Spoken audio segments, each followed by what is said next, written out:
അപ്പോൾ ഗൈസ് ഞാൻ ഇന്ന് ഇവിടെ ചെയ്യാൻ ഉദ്ദേശിക്കുന്നത് നമ്മുടെ അക്വേറിയത്തിലുള്ള മൗണ്ടനും പിന്നെ ഒരു വാട്ടർഫോളും ഉണ്ടാക്കാനുള്ളതിന് വേണ്ടിയിട്ടാണ് പരിപാടിയാണ്.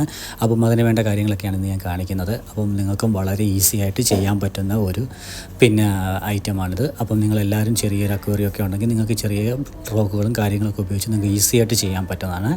അപ്പം എല്ലാവരും ഒന്ന് ട്രൈ ചെയ്ത് നോക്കുക, വീഡിയോ സ്കിപ്പ് ചെയ്യാതെ കാണുക. അപ്പോൾ നിങ്ങൾക്കത് മനസ്സിലാവും എങ്ങനെയാണ് ഈസി ആയിട്ട് ചെയ്യാൻ പറ്റുന്നത് എന്നുള്ളത്. അപ്പോൾ എല്ലാവരും ഒന്ന് ട്രൈ ചെയ്ത് നോക്കിക്കോളൂ. അടിപൊളിയായിട്ട് നമുക്ക് ചെയ്തെടുക്കാം. നമുക്ക് ആരുടെയും സഹായം വേണ്ട. നിങ്ങൾക്കൊരു ഷോപ്പിൽ പോയി വാങ്ങേണ്ട കാര്യമില്ല. ഇതൊക്കെ നിങ്ങൾ ഷോപ്പിൽ പോയി ചെയ്ത് വെച്ചേക്കുന്ന വാങ്ങിക്കുകയാണെങ്കിൽ വളരെ എക്സ്പെൻസീവാണ്. അത് നമുക്ക് വീട്ടിൽ തന്നെ ഈസി ആയിട്ട് ചെയ്യാൻ പറ്റുന്നൊരു കാര്യമാണ്. അതാണ് ഞാൻ നിങ്ങളെ കാണിക്കുന്നത്. അപ്പോൾ നിങ്ങളെല്ലാവരും ഒന്ന് ട്രൈ ചെയ്ത് നോക്കുക, എല്ലാവർക്കും ഇഷ്ടപ്പെടും. അപ്പം എൻ്റെ ചാനൽ സബ്സ്ക്രൈബ് ചെയ്യാനും ലൈക്ക് അടിക്കാനും മറക്കാതിരിക്കുക.